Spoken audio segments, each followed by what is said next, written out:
Bismillahirrahmanirrahim. Assalamualaikum warahmatullahi wabarakatuh. Innal hamdalillah nahmaduhu wa nasta'inuhu wa nastaghfiruh wa na'udzu billahi min syururi anfusina wa sayyiati a'malina. May yahdihillahu fala mudhillalah wa may yudlil fala hadiyalah. Asyhadu an la ilaha illallah wahdahu la syarikalah wa asyhadu anna Muhammadan abduhu wa rasuluhu la nabiyya ba'dah. Allahumma salli wa sallim wa barik ala sayyidina Muhammadin wa ala alihi wa sahbihi ajma'in. Qala Allah ta'ala fil Qur'anil Karim. A'udzu billahi minasy syaithanir rajim. Wa la tusa'ir khaddaka lin-nas wa la tamshi fil ardi maraha. Innallaha la yuhibbu kulla mukhtalin fakhur. Teman-teman yang dirahmati Allah Subhanahu wa taala.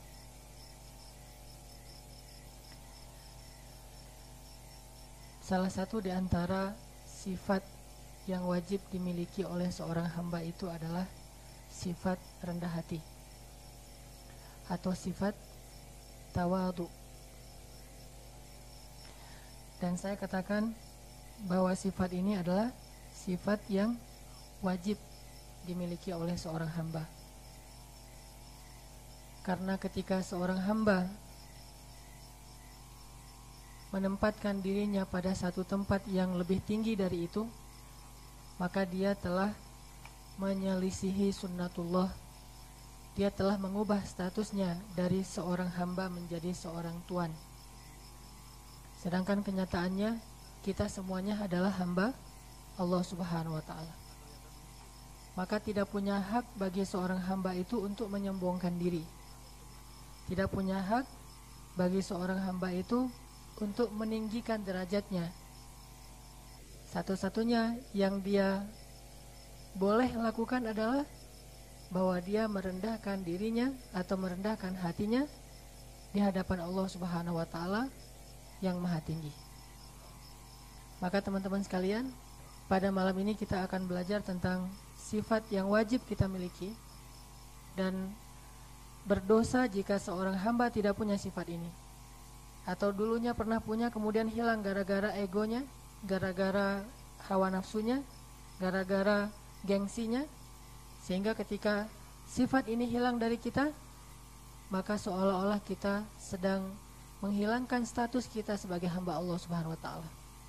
Selalu 24 jam dalam sehari, 7 hari dalam seminggu, dan setiap hari kita harus menyandang sifat ini di dalam diri kita, sifat rendah di hadapan Allah Subhanahu wa taala. Maka teman-teman, yuk kita belajar untuk bisa melekatkan lagi sifat tawadhu dalam diri kita. Bagaimana menjadi seorang hamba yang rendah diri di hadapan Allah, rendah hati di hadapan manusia, sehingga sahlah kita sebagai hamba Allah Subhanahu wa taala. Sebelumnya, ayo kita coba baca dulu firman Allah Subhanahu wa taala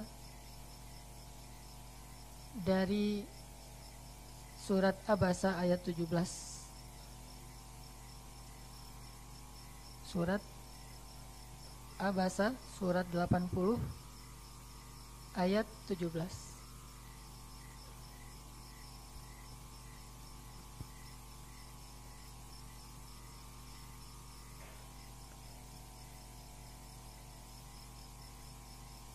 Surat 80 ayat 17.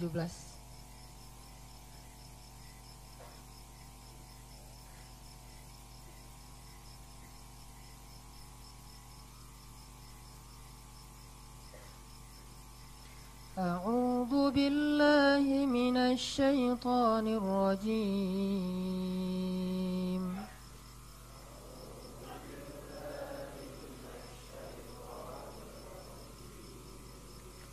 Bismillahirrahmanirrahim.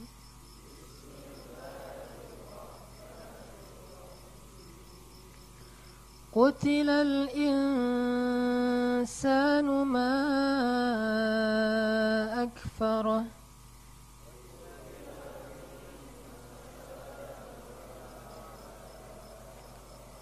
من أي شيء خلقه من نطفة خلقه فقدره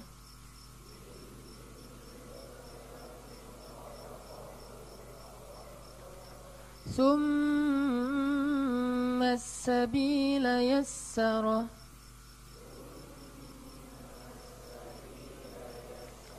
ثم أماته فأقبره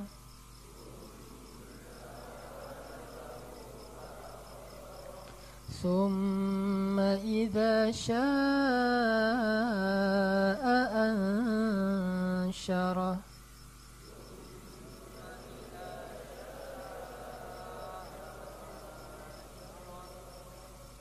Binasalah manusia, alangkah amat sangat kekufurannya.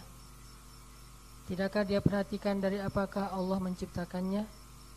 Dari setetes air mani Allah menciptakannya, lalu menentukan bentuknya. Kemudian Allah memudahkan baginya jalan hidupnya. Kemudian Allah mematikannya dan memasukkannya ke dalam kubur. Kemudian bila Allah menghendaki, dia akan dibangkitkan kembali. Ini adalah satu di antara sekian banyak ayat yang mengajak kita untuk bermuhasabah, merenungkan tentang asal penciptaan diri kita sendiri.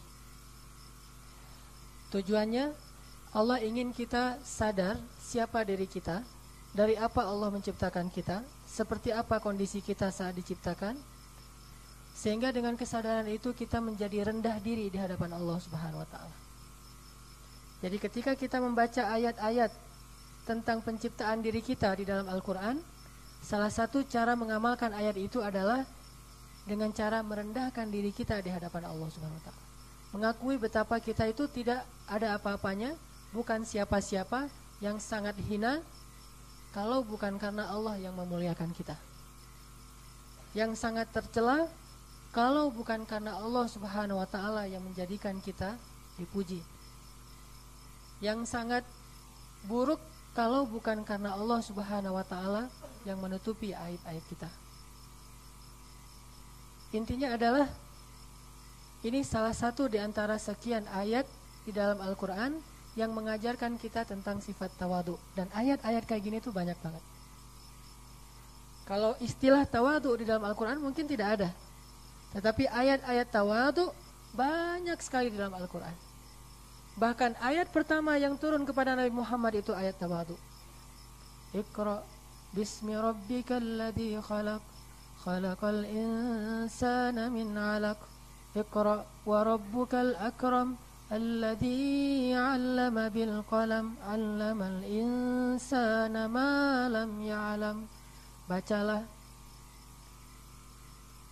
dengan nama Tuhanmu yang menciptakan, yang telah menciptakan kalian dari segumpal darah atau setetes air atau segumpal daging.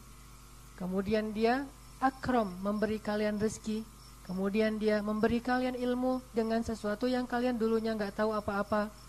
Ayat pertama yang turun kepada Rasulullah SAW ayat tawadu, bukan ayat ikra. Tapi Allah menyuruh kita membaca diri kita tentang kesejatian siapa sebenarnya diri kita agar terbangun sifat tawadu dan rendah diri di hadapan Allah. Bukan ikra terus ma ana biqari, kata Nabi. Bisa diterjemahkan saya tidak bisa baca, bisa diterjemahkan apa yang harus saya baca. Apa yang harus saya baca, apa yang harus saya renungkan, apa yang harus saya tahu. Ternyata yang pertama Allah ajarkan kepada Nabi setelah memperkenalkan dirinya, langsung memperkenalkan siapa diri beliau, diri Rasulullah, diri manusia, bahwa kalian makhlukku, aku ciptakan kalian dari ketiadaan. Aku ciptakan kalian dari satu jenis air yang sangat hina, yang sangat tercela, yang kalian sendiri merasa malu dengannya. Aku ciptakan kalian dari kehinaan, lalu aku angkat kalian pelan-pelan derajat kalian menjadi orang-orang yang mulia. Kalau Allah mau, maka dikembalikanlah kalian ke dalam keadaan hina. Wattini wazzaitun wa turi sinin wa hadzal baladil amin Laqad khalaqnal insana fi ahsani taqwim. Kami yang menciptakan kalian. Yang awalnya hina sekali, yang awalnya rendah sekali, kemudian kami ciptakan, kami bentuk rupa kalian, kami berikan kalian sifat-sifat mulia, sehingga kalian ahsana taqwim, menjadi ciptaan yang sangat indah, yang sangat menakjubkan, yang dihormati, yang dimuliakan bahkan oleh seluruh makhluk. Laqad khalaqnal insana fi ahsani taqwim. Kalau Allah mau, mudah sekali untuk summa radadnahu asfala safilin, ke tempat yang sangat rendah. Jadi ayat-ayat seperti ini adalah semacam ayat sindiran dari Allah. Kamu siapa kalau bahasa kita? Ketika seorang hamba merasa sombong, maka Allah menyindirnya dengan kalimat, kamu siapa? Memangnya kamu apa? Tidakkah kamu perhatikan dulu kamu apaan? Dan seterusnya dan seterusnya. Harusnya dengan membaca ayat-ayat seperti ini, kita jadi tahu diri bahwa kita itu sangat-sangat rendah, sangat-sangat hina. Udah gitu ditempatkan di sebuah tempat yang namanya rendahan, yaitu ad-dunya, yang dalam bahasa Arab artinya tempat yang rendah. Tidak ada ketinggian pada diri kita sama sekali. Jadi ayat yang pertama Allah ajarkan kepada Rasulullah adalah ayat tawadu. Begitu pentingnya sifat tawadu, sifat rendah hati dan rendah diri sekaligus. Maka teman-teman yang dimuliakan Allah, apa itu tawadu?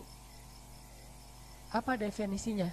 Sehingga kita tahu apakah kita sudah punya sifat ini atau belum. Kata para ulama, secara bahasa tawadu itu dari kata wadu'a, yang artinya meletakkan. Dan dalam kaidah bahasa Arab, meletakkan itu menunjukkan tempatnya lebih rendah daripada yang meletakkan. Sesuatu diletakkan berarti diletakkan di tempat yang rendah.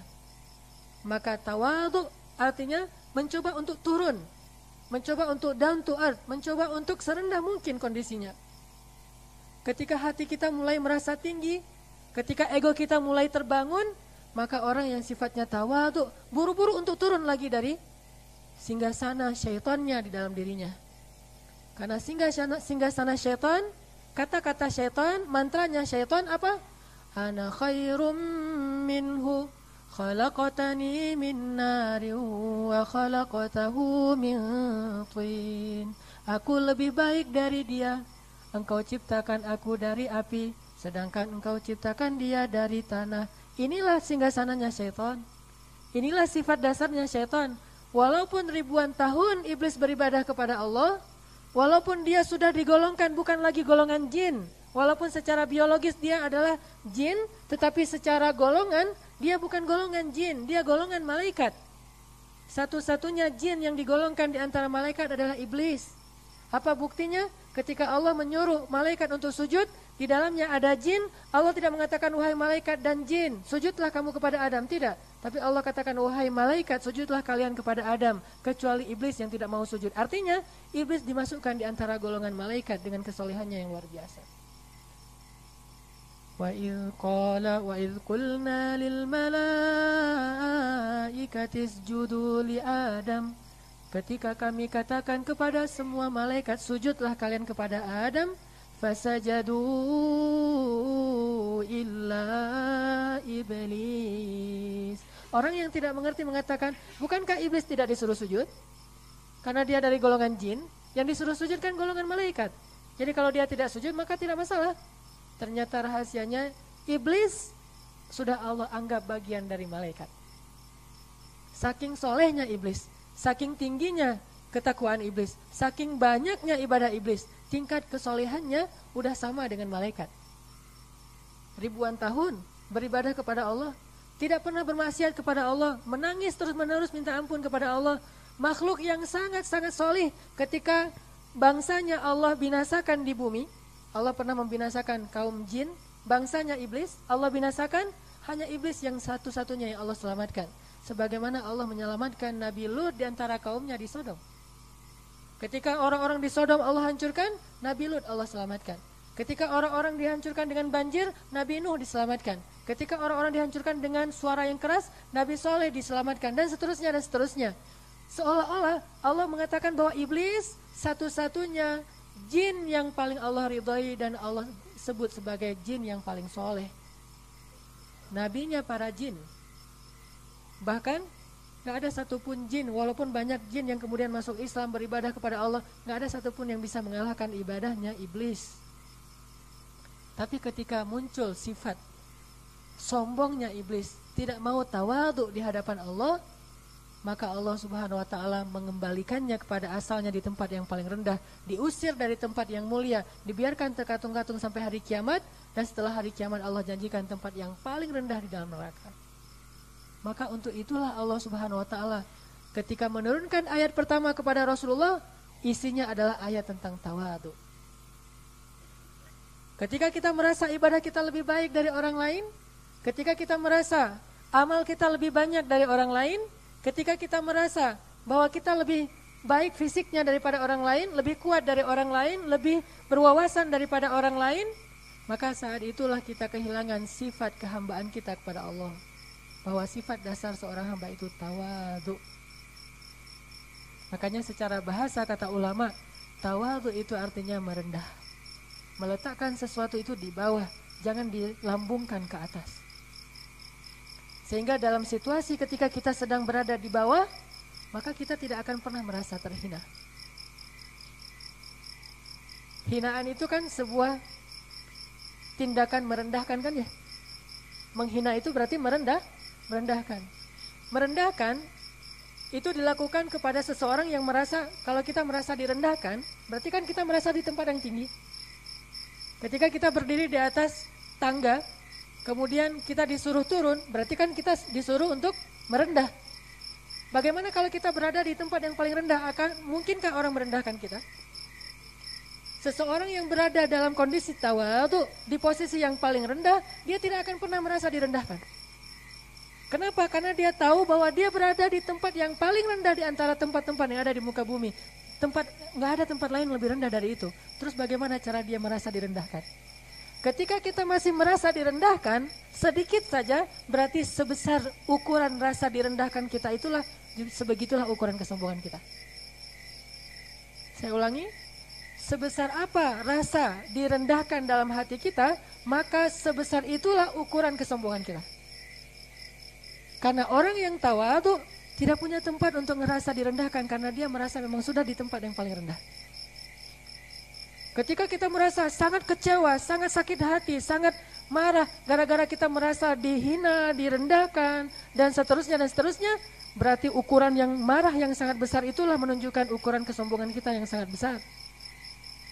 Menunjukkan ukuran ego kita yang sangat besar, takabur kita yang sangat besar.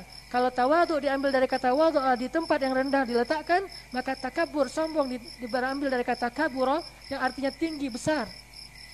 Membesar-besarkan dirinya, meninggi-ninggikan dirinya. Maka cukuplah ini menjadi indikator untuk kita muhasabah. Apakah kita benar-benar seorang hamba yang sah disebut hamba karena sifat tawadhu atau tidak? Lihat, pernahkah kita merasa direndahkan? Berapa kali kita merasa direndahkan? Seringkali kita merasa direndahkan, berarti selama ini kita selalu sombong dalam kehidupan kita. Apalagi ketika kita bukan hanya direndahkan dalam status-status yang wajar. Saat kita merasa lebih baik dari orang lain, lalu orang tidak bisa menghargai kita seperti yang kita harapkan, dan itu kita sebut juga bagian dari merendahkan. Berarti kita semakin tinggi, naik di atas tangga-tangga kesombongan. Dan tidak ada tawadhu di situ. Meskipun kita mengatakan, saya mah bukan siapa-siapa, saya mah orang biasa aja. Tetapi kita tersinggung saat seseorang mengaminkan kata-kata kita dalam bahasa-bahasa yang berbeda. Maka saat itu kita secara jujur sebetulnya sedang menunjukkan sifat sombong, walaupun lisan kita mengatakan bahwa kita orang biasa saja. Tawadhu adalah amalan hati. Ketika seseorang mengakui di dalam hatinya dengan jujur, dan hanya Allah kemudian dia saja yang tahu tentang ini. Ketika di dalam hati dengan jujur kita mengakui, saya hanya orang biasa. Tetapi itu benar-benar muncul dari hati kita, dan hanya kita yang tahu setelah Allah Subhanahu wa ta'ala. Lalu dengan sifat itu, tidak ada bagi kita ruang untuk merasa dihina, merasa dicela, merasa direndahkan, merasa tidak diberikan hak, merasa jelek-jelekan. merasa hal-hal yang negatif. Tidak ada bagi kita. Kenapa? Karena kita sudah berada di tempat yang paling rendah di antara manusia. Sampai seorang ulama ahli ibadah mengatakan, ketika ditanya oleh muridnya, "Ya Syekh, apa itu tawadhu?" Maka Syekh ini mengatakan, ketika engkau berpikir tidak ada orang yang lebih jelek, tidak ada orang yang lebih rendah, tidak ada orang yang lebih buruk di muka bumi daripada engkau sendiri. Itulah inti dari tawadhu. Ketika engkau berpikir tidak ada orang yang lebih hina di muka bumi daripada dirimu sendiri, saat itulah kita memiliki sifat hamba yang sejati. Dan yakinlah dengan hadis-hadis Nabi SAW, ketika Nabi bersumpah dengan 3 hal, salah satunya adalah tidaklah seseorang merendahkan hatinya atau merendahkan dirinya di antara manusia kecuali Allah Subhanahu wa taala akan mengangkat derajatnya. Jadi tawadhu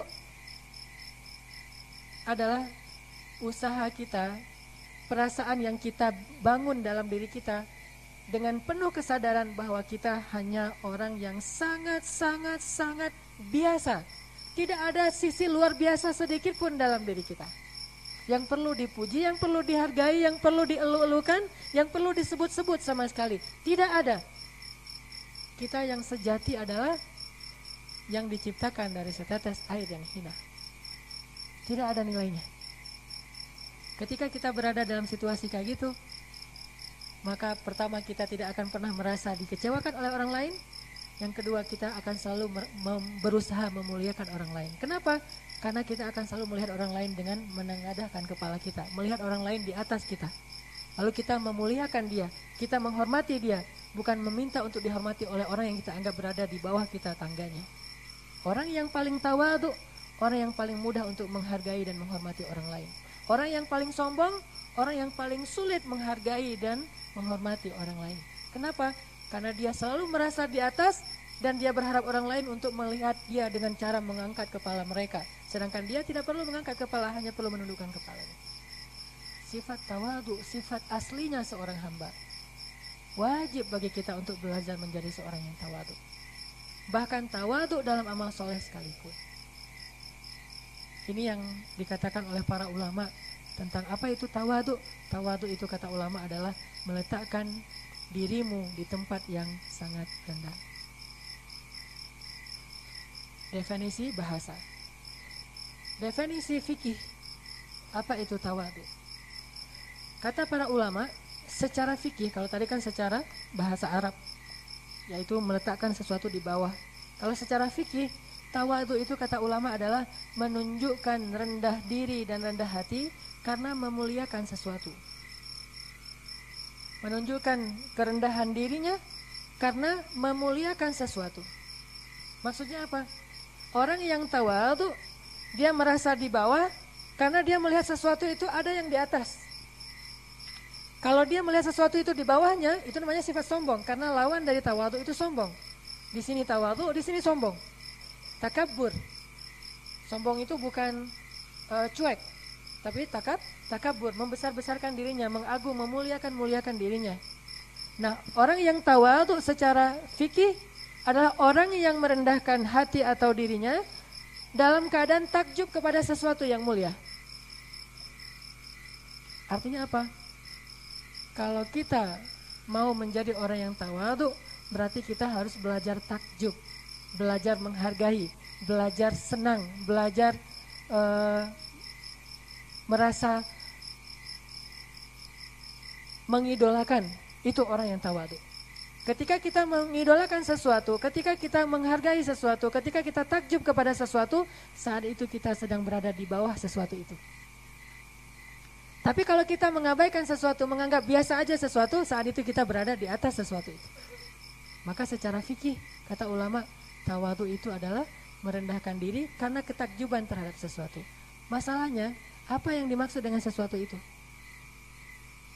Yang kita harus takjub kepadanya, sehingga kita merendahkan diri kita dan hati kita di hadapannya. Sesuatu yang Allah muliakan ini yang pertama adalah diri Allah sendiri. Yang Allah memuji dirinya di dalam banyak ayat. Yang Allah maha terpuji. Yang Allah itu segala puji baginya. Maka orang yang paling tawadhu adalah orang yang paling takjub kepada Allah Subhanahu wa ta'ala. Orang yang paling tawadhu, orang yang selalu merasa kagum kepada Allah Subhanahu wa taala. Kalau dia menganggap bahwa Allah itu biasa-biasa saja, bahwa ada yang lain yang sejajar dengan Allah, berarti telah hilang sifat tawadhu. Kalau hilang sifat tawadhu, hilang sifat kehambaan. Dan kalau hilang sifat kehambaan, maka dia mulai menyekutukan Allah dengan sesuatu yang selainnya. Takjub, sehingga ketika kita melihat ciptaan-ciptaan Allah, kita mengatakan Rabbana ma khalaqta hadza batila subhanaka faqina adzabannar. Ya Rabbana, semua ini begitu mengagumkan, tidak ada yang sia-sia. Maha suci Engkau dari kesia-siaan, dan peliharalah kami dari api neraka. Ketakjubannya terhadap ciptaan Allah bentuk tawadhunya hamba kepada Allah, dan itu ibadah. Kalau seorang hamba tidak lagi takjub kepada ciptaan Allah, dia mengatakan ini hanya fenomena alam biasa. Ini juga sudah banyak terjadi.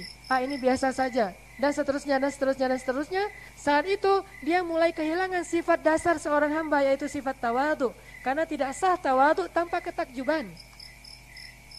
Karena kalau dia tidak punya ketakjuban, maka dia telah terjebak kepada lawannya tawadhu, yaitu sombong. Jadi kalau kita mau melihat diri kita ini tawadhu atau tidak, coba tanya, kita lebih takjub kepada yang lain atau lebih takjub kepada diri kita sendiri? Kalau kita mulai takjubnya keluar, bukan masuk ke dalam diri kita, saat itulah kita sedang bersifat tawadhu. Terutama yang paling berhak kita takjubi, yang paling berhak kita agungkan adalah Allah Subhanahu wa taala. Maka sifat tawadhu yang paling utama itu adalah tawadhu kepada Allah Subhanahu wa taala. Ini masih dalam tataran teoritis. Insyaallah nanti kita lanjutkan. Saya akan sebutkan beberapa contoh dan mudah-mudahan ada kisah yang bisa kita ambil inspirasinya. Barakallahu li wa lakum. Kita lanjutkan insyaallah setelah salat Isya. Bismillahirrahmanirrahim. Teman-teman sekalian, coba kita perhatikan yang tadi saya katakan bahwa ayat yang pertama Allah turunkan kepada Rasulullah SAW itu, selain Allah memperkenalkan dirinya, Iqra bismi rabbikal ladzi khalaq, itu Allah memperkenalkan diri. Maka yang kedua, tema yang dibahas di ayat awal itu langsung tema tentang menyadarkan diri kita tentang diri kita itu hanya hamba biasa, tentang bab tawadhu. Alladzi khalaqal insana min 'alaq, Iqra wa rabbukal akram. Berarti kita yang dapat, Allah itu Maha Karim. Karim itu senang memberi, berarti kita yang diberi. Artinya kita yang tangannya di bawah, Allah yang tangannya di atas. Alamal insana ma lam ya'lam, Allah yang ngajarin, berarti kita jahil, nggak ngerti apa-apa. Di situ Allah selain memperkenalkan dirinya juga menyuruh kita untuk kenal diri kita, tahu diri kalau bahasa gampangnya. Jadi ayat pertama itu temanya apa? Tentang Allah dan tentang manusia. Tentang manusianya adalah tahu diri. Gak lama berselang setelah ayat itu nanti, walaupun bukan ayat yang pertama turun tapi ditaruh di surat yang pertama, yaitu kalimat lawan dari tawadhu, sombong. Kalla innal insana la yatagha ar-ra'ahu istaghna. Sungguh manusia itu akan durhaka kalau dia memandang dirinya serba cukup. Langsung lawan dari tawadhu. Pertama ayat-ayat tawadhu, setelah selesai itu langsung ayat sombong. Menjadi seorang yang sangat durhaka, menentang kebaikan dan seterusnya. Kenapa? Karena dia ngerasa dirinya udah serba cukup, udah serba ada, nggak perlu lagi dengan orang lain. Nah, yang kayak gini-gini nih yang disebut dengan istaghna, sombong, lawan dari tawadhu. Bisa disebut berarti ayat yang pertama turun adalah ayat tawadhu dan ayat larangan agar kita tidak berlaku sombong. Nah, tadi saya bahas, kalau kita mau tahu diri kita ini udah tawadhu sejati atau belum, lihat aja, masih seringkah kita merasa tersinggung dan merasa terhina? Kalau masih sering, berarti posisi kita masih tinggi.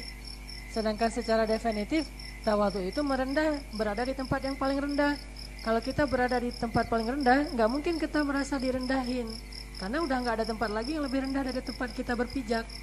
Kalau kita masih merasa direndahkan, artinya kita nggak rela dibilang kita berada di situ, harusnya kita berada di sini. Berarti kita masih berada di tempat yang tinggi, makomnya masih di atas. Dan kalau makomnya masih di atas, masih ada kesombongan dalam hati kita. Lihat seberapa sering kita merasa direndahkan. Seberapa sering kita merasa dihina, dicela, dan itu berpengaruh, mengganggu perasaan kita. Kalau kita ngerasa dicela tapi nggak mengganggu, karena kita merasa ya mungkin kalau bahasa orang yang lebih arif, dia bilang, oh dia mencela saya masih segitu, padahal saya lebih tercela dari itu gitu. Masih merasa beruntung Allah masih menutupi aib-aib kita yang dia tidak sebutkan. Seandainya dia tahu semuanya, mungkin dia akan mencela kita lebih dari itu. Berarti celaan dia itu hanya sebagian kecil dari yang sebenarnya lebih tercela dari itu, sehingga gak akan terganggu dengan celaan. Ini berarti orang udah tawadhu banget nih. Dan orang yang kayak gini nih gak gampang terpancing emosinya, gak gampang marah, gak gampang pundung dan seterusnya. Kenapa? Karena emang gak mempengaruhi perasaan dia, gak buat dia bad mood. Soalnya dia emang gimana coba, orang yang kayak misalnya seorang pemulung, terus dibilang dasar pemulung, dia terhina nggak? Biasa aja, ya emang saya pemulung, terus kenapa gitu? Tapi kalau misalnya orangnya merasa dirinya orang terhormat, apa segala macam, atau pengemis dicela, pengemis misalnya kita mencela dia di jalan lagi mengemis, kita mencela atau kita nolaknya, sales gitu, ditolak dengan cara yang agak-agak kurang nyaman, kan dia udah karena emang merasa dirinya sales, merasa dirinya pengemis biasa, merasa dirinya pemulung, yang hal-hal kayak gini nggak akan terlalu berpengaruh pada perasaan dia, karena dia nggak ngerasa dirinya rendah, nggak sales lah atau pengemis dan pemulung misalnya, merasa dirinya rendah, sehingga ketika orang mencelanya, memarahi dia, bersuara kasar kepada dia, dia nggak merasa terganggu dengan itu.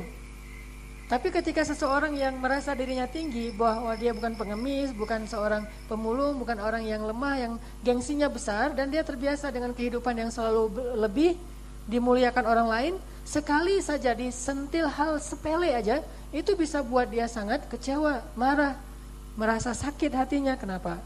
Karena dia masih ada kesombongan, dan kesombongannya itu meletakkan dirinya di sebuah makom, di sebuah tempat yang lebih tinggi dari seharusnya.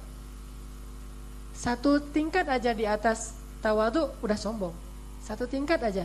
Walaupun nanti derajat kesombongan itu kan beda-beda. Ada yang sampai sombong itu bukan lagi takabur, udah ke taghut, tagha, yaitu Firaun atau Haman, itu udah ke tingkat tagha, bukan lagi takabur. Takabur aja udah dosa, apalagi tagha, taghut. Itu udah sombongnya sampai ke tingkat durhaka. Nah, kalau kita perhatikan di dalam Al-Qur'an, sebab orang tidak dapat hidayah itu selalu karena kesombongan. Dan dalam bahasa Al-Quran disebut dengan istilah hamiyah jahiliyah, kesombongan jahiliyah. Di akhir surat Al-Fat, kesombongan jahiliyah. Kalau perhatikan sejarah Nabi, orang-orang yang tidak mau beriman kepada Muhammad bukan karena mereka nggak tahu itu benar, tapi karena mereka sombong. Makanya ayat yang pertama Allah langsung sampaikan itu ayat tawadhu, penting sekali. Membuat seseorang lebih stabil emosinya, membuat seseorang mudah dapat rahmat Allah, membuat seseorang bisa menghargai orang lain. Sifat dasar hamba lah. Jadi kalau sifat akhlak tawadhu aja belum dapat, kayaknya agak susah untuk membahas yang lain-lain. Akan kebentur di sini nih, di ego kita, di gengsi kita, di rasa besar diri kita, kesombongan kita kebentur di situ semuanya. Makanya bab tawadhu bisa dibilang walaupun dia bukan bab yang paling rumit dalam agama kita, tetapi dia termasuk bab yang awal-awal dibahas. Bahkan ayatnya bukan ayat tentang niat, hadis tentang niat, walaupun ditaruh di awal kitab oleh para ulama, tapi dia bukan hadis awal-awal Nabi. Ketika Nabi baru dapat wahyu terus innamal a'malu binniyat, bukan. Ayat tentang niat juga bukan. Ternyata yang pertama tawadhu dulu. Merasa rendah diri, dan rendah diri bukan rendah hati. Merasa dirinya rendah sekaligus hatinya, karena ini amalan hati, rendah diri dan hati sekaligus, zahir dan batin. Tetapi nanti kita coba lihat di mana harusnya kita tawadhu dan di mana kita nggak boleh tawadhu. Ada tawadhu yang terpuji, ada tawadhu yang tercela. Nah, ketika kita membahas lebih lanjut lagi dari definisi tawadhu, kemudian tawadhu itu ada dua bentuk. Pertama, tawadhu di hadapan Allah Subhanahu wa taala. Dan itu wajib banget. Kenapa? Gak boleh sama sekali kita menyombongkan diri di hadapan Allah. Sedikit pun gak boleh. Di antara ciri orang yang menyombongkan diri di hadapan Allah itu adalah salah satunya merasa lebih tahu dari Allah. Atau minimal merasa gak butuh tahu tentang Allah, gak butuh tahu tentang agama Allah, gak butuh tahu tentang ayat-ayat Allah. Gak penting. Merasa Al-Quran tidak penting, itu sombong. Merasa hadis tidak penting, itu sombong. Apalagi kalau sampai ke tingkat merasa saya udah tahu, itu lebih sombong lagi tuh. Makanya ketika Allah bertanya kepada malaikat, gimana kata Allah kepada malaikat? Wa idh qala rabbuka lil malaikati inni ja'ilun fil ardi khalifah qalu ataj'alu fiha wa yasfiku dima qalu nahnu nusabbihu bihamdika wa nuqaddisu lak qala inni a'lamu ma la ta'lamun qala wa 'allama adama al-asma'a kullaha thumma 'aradahum 'ala al-malaikati faqala anbi'uni bi asma'ihim. Kata Allah kepada malaikat, anbi'uni bi asma'ihim. Coba kalian sebutkan nama-nama ini. Ini apa? Ini apa? Ini apa kata Allah kepada malaikat? Apa kata malaikat? Qalu subhanaka la ilma lana illa ma 'allamtana innaka antal alimul hakim. Ini tawadhu. Dan ini bukan akhlak, tapi memang sifat dasarnya hamba. Mau manusia, jin, malaikat, semuanya harus tawadhu. Apa kata malaikat ketika Allah tanya, apa ini, apa ini, apa ini? Jawaban mereka, subhanak. Ya Allah, engkau maha suci. La ilma lana, kami enggak tahu ya Allah, enggak punya ilmu. Illa ma 'allamtana, kecuali yang engkau ajarkan ya Allah. Dan ditambah lagi dengan ketakjuban. Pertama tahu diri, kedua takjub. Itu tawadhu. Tahu diri lalu takjub. Tahu diri mengatakan kami enggak tahu apa-apa kecuali yang engkau ajarkan, takjubnya innaka antal alimul hakim. Engkaulah yang maha tahu dan maha bijaksana. Itu tawadhu. Malaikat ditanya sama Allah mengatakan tidak tahu apa-apa, tidak tahu apa-apa, tidak tahu, itu tawadhu. Dan tawadhu ini bukan sok enggak tahu. Beda antara sok tidak tahu dengan pura-pura enggak tahu karena emang merasa, saya mah orangnya tawadhu enggak mau jawab. Itu bukan tawadhu. Itu menyembunyikan kebenaran. Kalau ada orang bertanya kepada kita tentang suatu hukum yang kita tahu hukum fikihnya di antara teman-teman kita karena kita merasa khawatir nanti dibilang ustadz gitu atau apa, tahu enggak? Aduh, saya mah bukan ustadz, nggak tahu jawabannya. Jangan gitu, karena kalau kita nggak menyampaikan apa yang kita tahu benar dan kita tahu banget benar-benar ada referensinya, berarti kita termasuk orang yang menyembunyikan kebenaran. Kata Allah, wala taktumul haq, janganlah kalian menyembunyikan kebenaran. Jadi nggak selalu orang yang menyampaikan sesuatu yang menurut dia tahu itu disebut sombong. Nggak, sombong loh, sok jadi ustadz loh, nggak. Jadi malaikat itu bilang nggak tahu itu bukan ntar Allah bilang kita sombong, udah aja bilang nggak tahu, nggak gitu. Kata malaikatnya apa? Gak tahu Allah, dah kita mah apa? Gitu. Ini apa malaikat? Gak tahu Allah, kan kita gak tahu apa-apa. Dalam hati lirik-lirik gitu. Enggak, malaikat mah gak kayak gitu. Emang benar-benar merasa, emang kami gak tahu ya Allah. Daripada antara kami sebutkan pasti salah. Sahabat juga gitu kepada Rasulullah, tawadhu banget ketika Nabi sampai ada ilustrasi, walaupun ini bukan hadis ya, ilustrasi. Kalau ada seekor onta di depan para sahabat, terus Nabi nanya, berapa kaki onta itu? Para sahabat nggak akan bilang 4. Para sahabat akan bilang Allah dan Rasul lebih tahu. Kalau Rasulullah bilang 3, ya 3. Kenapa? Mereka nggak mau sok tahu di hadapan Rasul. Sehingga sering Nabi bertanya, apa ini, apa itu, dan seterusnya. Tahukah kalian apa jawaban mereka? Allah dan Rasul lebih tahu. Ini namanya sifat dasar seorang hamba.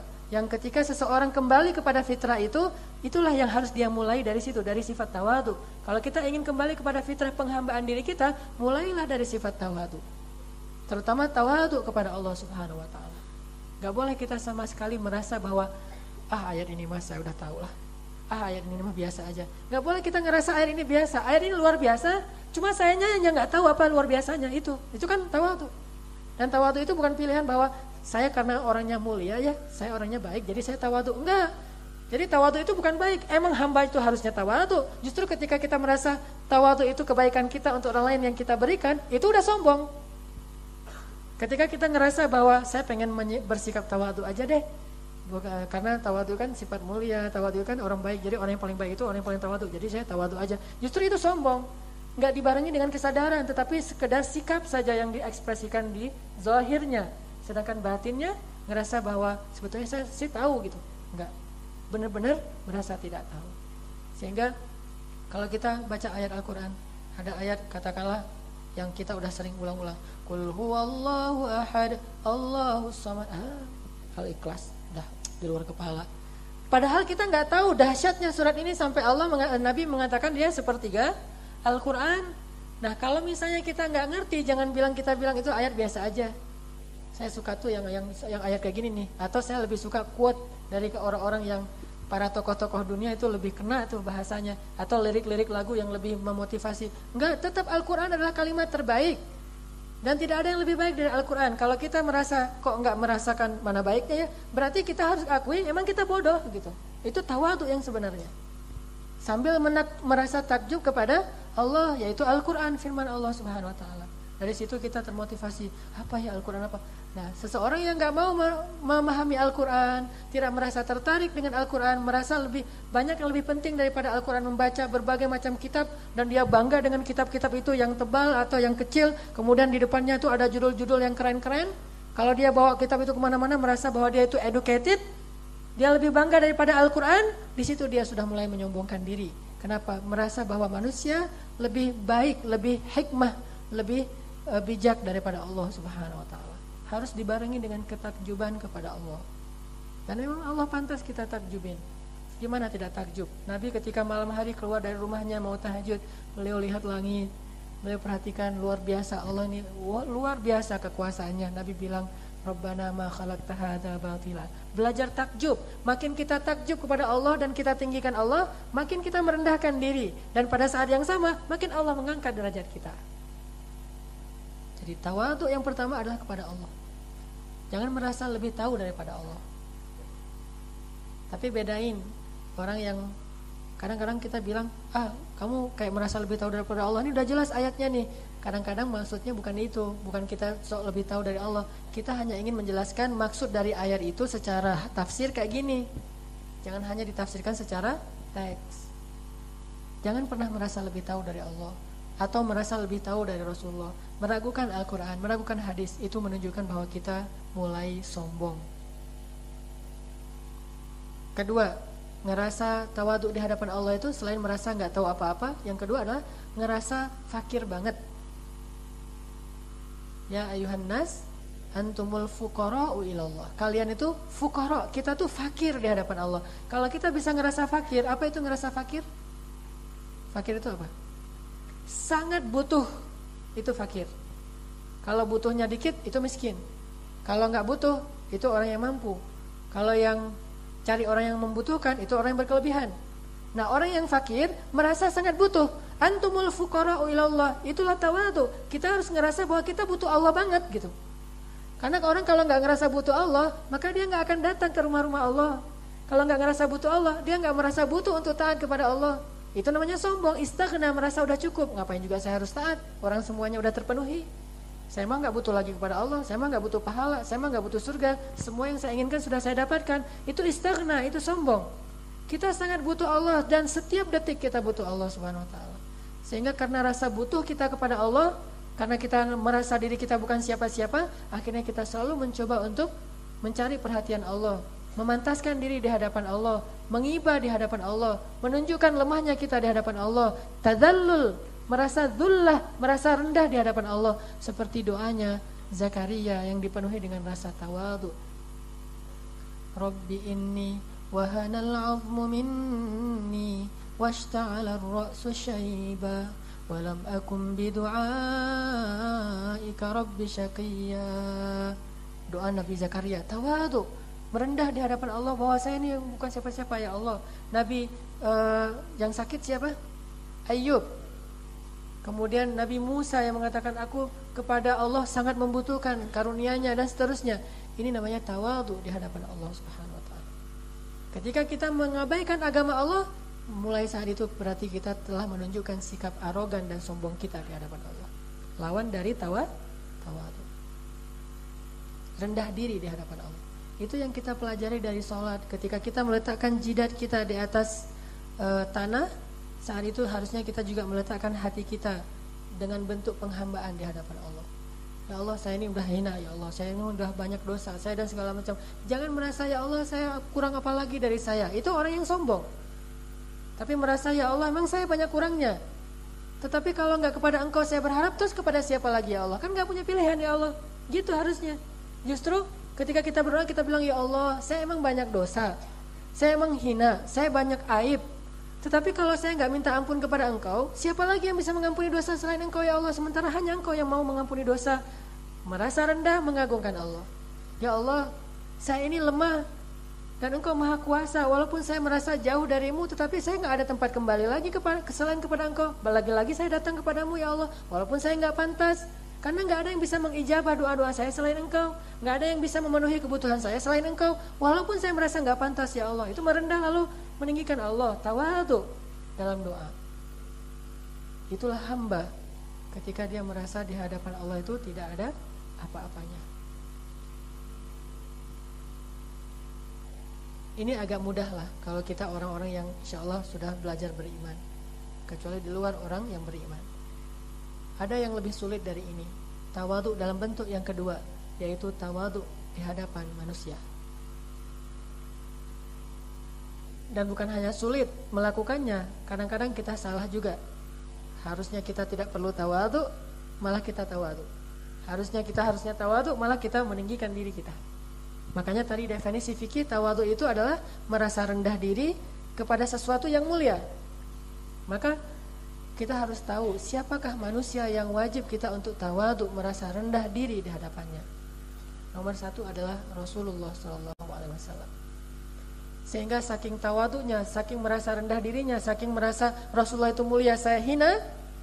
Akhirnya ketika kita membacakan hadis itu dengan rasa bahwa kita butuh hadis ini.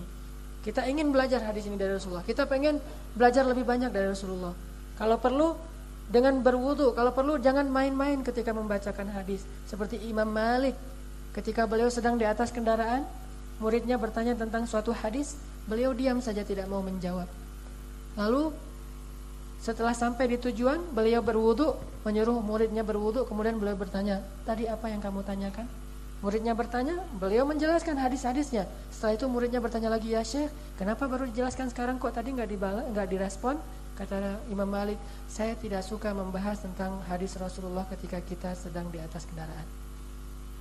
Saking mengagungkannya Rasulullah SAW, sangat menghormati Rasulullah SAW, nggak mau merasakan bahwa Rasulullah itu orang biasa aja, saya nggak terlalu butuh Rasulullah, itu mah zaman dulu, sekarang beda lagi. Enggak, takjub yang luar biasa kepada Rasulullah.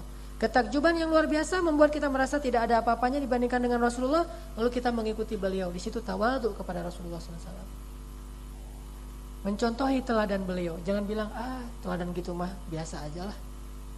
Jujur, amanah, fatwana, siddiq dan seterusnya, kita bilang itu yang lain juga banyak. Saya ke Jepang, di Jepang orang pada jujur-jujur. Saya ke Korea orang pada stylish. Saya ke Eropa orang pada disiplin-disiplin. Kita menganggap bahwa mereka lebih baik daripada Rasulullah. Lalu ketika kita meletakkan 100 tokoh dunia yang paling berpengaruh, Rasulullah kita letakkan di nomor 1 di antara orang-orang yang tidak beriman, ini adalah sebuah penghinaan terhadap Rasulullah SAW. Kita merasa bangga dengan buku itu. Kita bilang, ini buku ini hebat ya. Orang barat juga mengakui bahwa Rasulullah itu yang terbaik.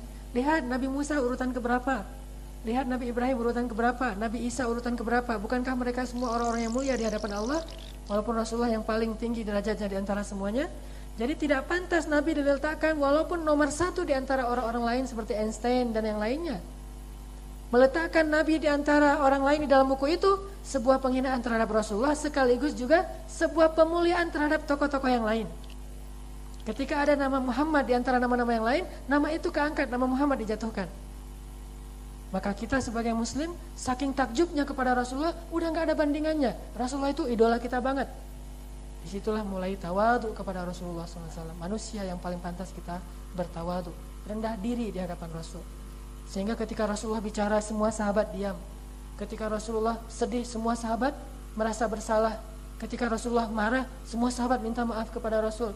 Ketika Rasulullah berjalan, semua sahabat memberikan jalan untuk Rasulullah. Ketika Rasulullah ditinggalkan sendiri, semua sahabat balik lagi untuk membela Rasulullah. Bahkan menjadikan dirinya sebagai tamengnya Rasulullah SAW. Tawadhu di hadapan Rasulullah SAW. Kedua, orang yang berhak kita untuk tawadhu adalah orang tua kita. Makanya Allah Subhanahu wa taala menyuruh kita di surat Al-Isra, rendahkan sayapmu di hadapan keduanya. Kita wajib tawadhu di hadapan orang tua kita. Meskipun kadang ketika kita ngerasa semakin kita dewasa, semakin kita berwawasan, semakin kita luas pergaulannya, kita ngerasa bahwa kita lebih tahu dari orang tua kita. Disitulah munculnya sombong. Gimana pun luasnya pergaulan kita, gimana pun banyaknya wawasan kita, gimana pun kita udah berpendidikan tinggi, gak boleh sekalipun kita merasa lebih daripada orang tua kita, karena itu sombong. Dan merasa lebih dari orang tua kita adalah sebuah dosa besar. Tetap harus zulla, tetap harus merasa rendah di hadapan orang tua kita. Kenapa? Tahu diri bahwa kita dulu bukan siapa-siapa. Bahwa kita itu dulu nggak bisa apa-apa, lemah yang luar biasa. Tapi orang tua kita lah yang membesarkan kita, mendidik kita, mendoakan kita minimal kalau kita nggak melihat langsung kebaikan mereka. Karena kita belum sadar masih kecil. Semua doa-doa mereka itulah yang menjadikan kita sekarang sukses.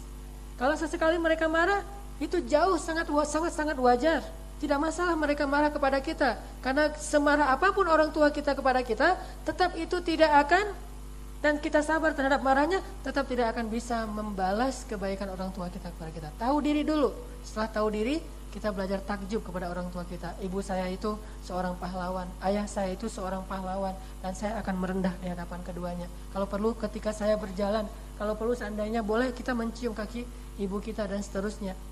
Bahkan sampai saking menjaganya, saking tawaduknya, kalau keduanya lagi bicara kita diam aja, nggak usah membantah. Walaupun menurut kita itu nggak pantas kayak gitu, kita yang lebih tahu, udah diam aja, nggak usah dikasih tahu. Sampai dia nyaman, baru nanti dikasih tahu nih yang benar. Jangan bantah, memberitahu boleh, tapi jangan dalam nuansa membantah. Beda membantah dengan memberitahu. Memberitahu cari timing yang tepat, momen yang pas. Sedangkan membantah, ketika dikasih tahu langsung dibalas. Nggak gitu, itu membantah. Dan walaupun itu kita benar dia salah, kita tetap berdosa di situ. Saking harus tawaduknya di hadapan orang tua. Sehingga jangan sampai dia merasa bahwa anak saya sekarang udah pintar, udah nggak mau dengar lagi nasihat orang tua.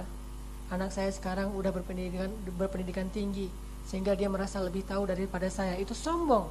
Siapa kita untuk menyombongkan diri di hadapan orang tua kita? Siapa lagi orang yang pantas kita tawaduk setelah Nabi, setelah orang tua? Suami. Wajib tawaduk di hadapan suami. Dan gak mungkin seorang istri itu akan tawaduk di hadapan suami kalau dia tidak tahu siapa dirinya. Kalau dia merasa egonya lebih besar, tinggi, merasa dia mulia. Bahkan seorang Khadijah yang dinikahi oleh Rasulullah dalam keadaan Rasulullah datang orangnya aja gak bawa apapun. Ketika sudah menjadi istri Rasulullah SAW, istri Muhammad, bukan Rasulullah waktu itu, belum dapat kenabian.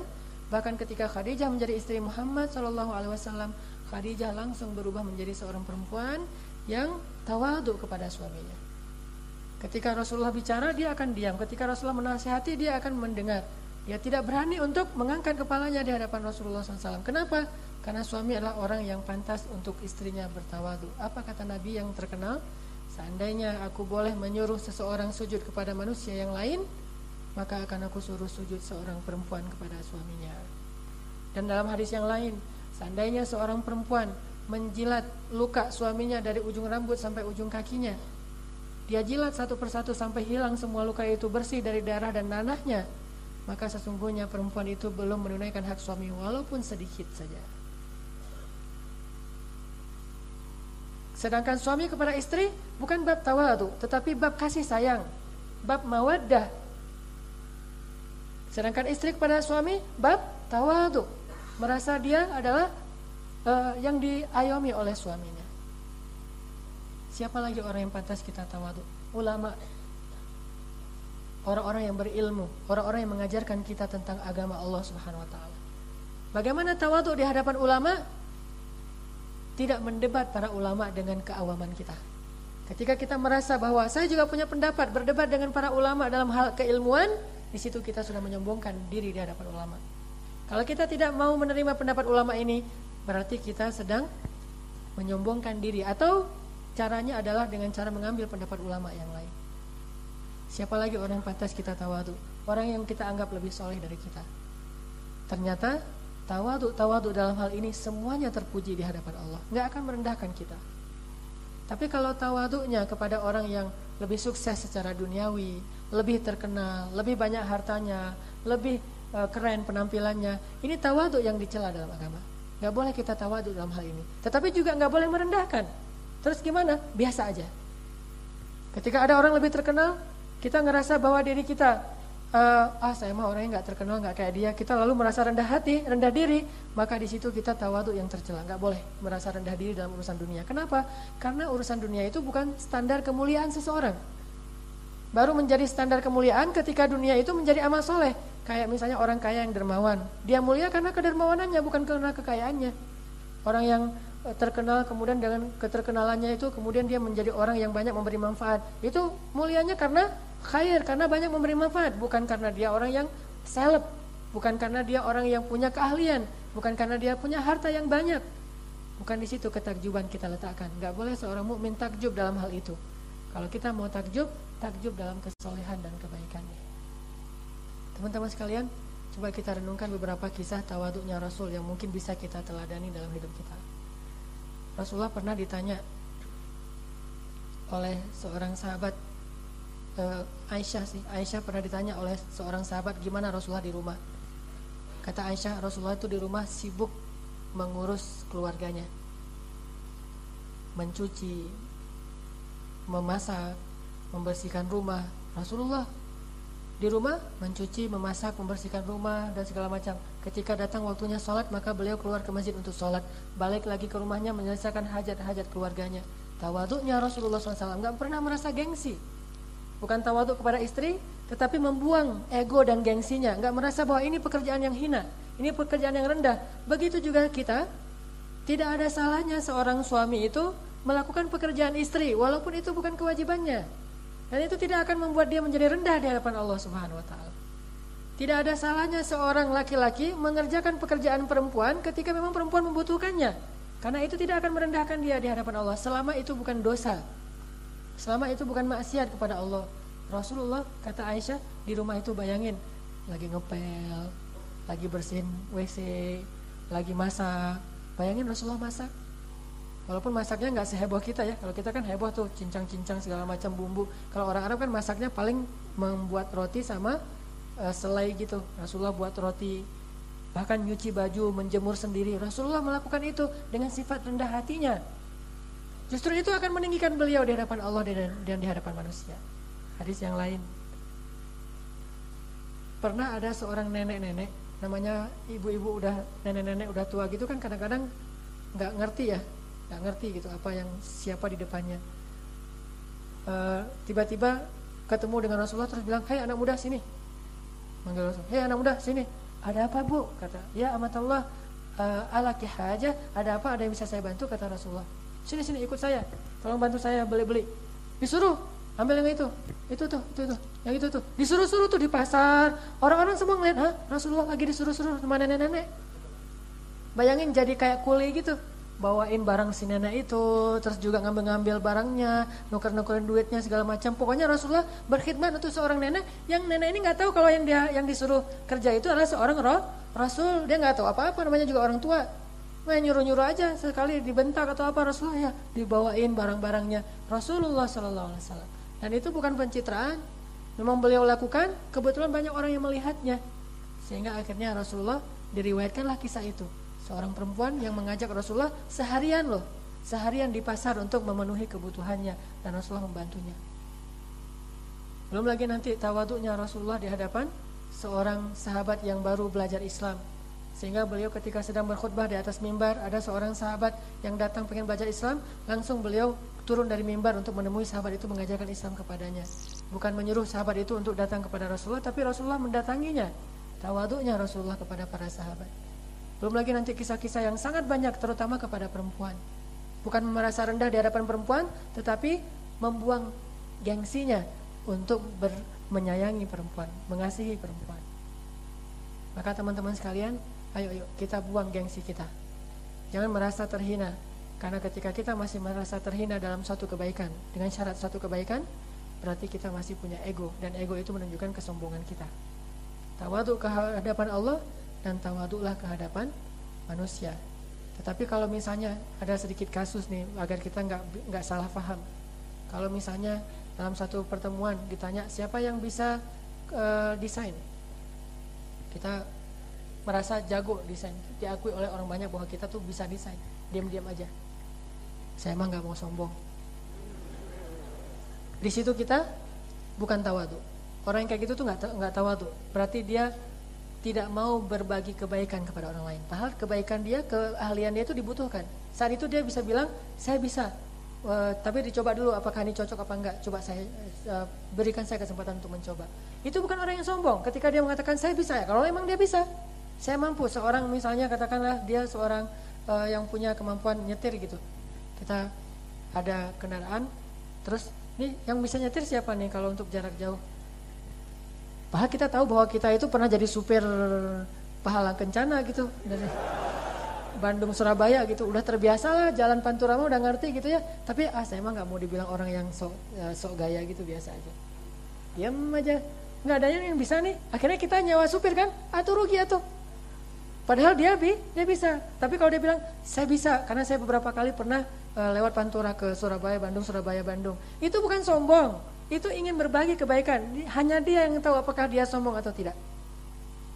Jadi jangan menghukumi seseorang itu sombong hanya gara-gara dia ingin berbagi kebaikan yang dia punya, berbagi keahlian yang dia kuasai. Itu bukan sombong. Justru tawadhu dalam hal ini tidak boleh. Apalagi tawadhu kepada orang yang sombong. Gak boleh kita tawadhu kepada orang yang sombong. Sampai ulama mengatakan bersikap sombong kepada orang yang sombong sedekah.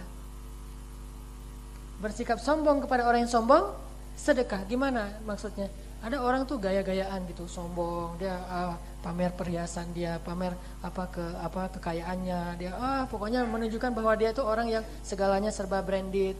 Udah kayak gitu dia berdirinya juga dengan membusungkan dadanya. Terus kita di hadapannya, ya Pak. Itu nggak boleh mukmin seperti itu. Bahkan dalam kebiasaan, walaupun ini nggak harus kayak gitu persis, tapi kebiasaan orang Arab dan para sahabat menundukkan kepala itu sebuah penghinaan terhadap diri sendiri, nggak dianjurkan.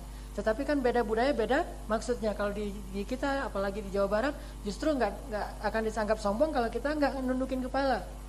Coba ketemu dengan Syekh Yazin yang di Masjid Al-Murabbi. Beliau orangnya lembut banget, orangnya menurut saya tawadhu, dan Allahu alam beliau orang yang tawadhu, tapi beliau nggak pernah senyum aja. Kenapa? Karena budaya orang Arab itu menundukkan kepala itu penghinaan. Orang Arab itu nggak mau menundukkan kepala, tetapi bentuk dari rahmah tamahnya itu mereka senyum, mereka berangkulan, mereka biasa aja. Nah, artinya ketika kita ngelihat ada seseorang yang sombong, jelas kesombongannya, jelas arogannya, lalu kita bersikap tawadhu di hadapan dia, itu menghinakan harga diri seorang muslim. Seorang pemerintah, seorang pejabat yang merasa bahwa dia seorang pejabat besar di sebuah tempat, kemudian dia merasa kalau ngomong sama kita nggak mau ngelihat ke arah wajah kita, kemudian kita, ya Pak, siap Pak. Ini bukan seperti ini maksud dari tawadhu. Justru di sini nggak boleh pakai tawadhu. Tetapi juga nggak boleh membalas dengan cara yang berlebihan. Ya sewajarnya aja. Maksud sombong kepada orang yang sombong itu artinya jangan merendahkan diri kalian di hadapan orang yang sombong, tapi rendahkan diri kalian di hadapan orang yang soleh, yang berilmu, orang tua kalian, nabi, guru kalian, suami kalian, rendahkan diri. Tetapi kepada orang yang sombong jangan pernah merendahkan diri. Karena Islam itu mulia. Termasuk dalam musyawarah, jangan diam-diam aja kalau kita punya potensi karena takut sombong. Bukan gitu maksud sombong. Sombong itu dua, menentang kebenaran dari Allah dan merendahkan orang lain. Nah, kalau kita mengusulkan suatu pendapat atau kalau kita misalnya menunjukkan bahwa kita bisa, apakah itu merendahkan seseorang? Tidak sama sekali, berarti bukan sombong. Karena definisi sombong, menentang kebenaran yang datangnya dari Allah dan merendahkan orang lain. Kalau kita nggak menentang kebenaran, nggak merendahkan orang lain, kita hanya ingin membagi manfaat dan kebaikan, itu bukan sombong. Justru kalau kita diam-diam aja di situ, berarti kita menghalangi orang dari kebaikan yang harusnya kita bisa kasih. Maka beda tipis antara tawadhu dengan pemalu. Itu kayaknya pemalu banget lah. Ngomong juga, ya nggak mau lihat ke arah orangnya. Kenapa? Saya mah malu sama dia gitu. Nah ini orangnya pemalu. Malu apa? Shy cat. Malu-malu kucing. Ini ada pengumuman Honda D1203 SV, mohon dipindah, ada mobil mau keluar. Honda D1203 SV. Teman-teman yang dirahmati Allah Subhanahu wa taala, mudah-mudahan kita bisa belajar lebih lanjut tentang sifat tawadhu ini, karena ini sifat dasarnya seorang hamba. Dan marilah kita tutup dengan sama-sama bermuhasabah dan berdoa kepada Allah Subhanahu wa taala agar Allah melapangkan hati kita dan menjadikan kita termasuk di antara hamba-hamba yang Allah ridhoi.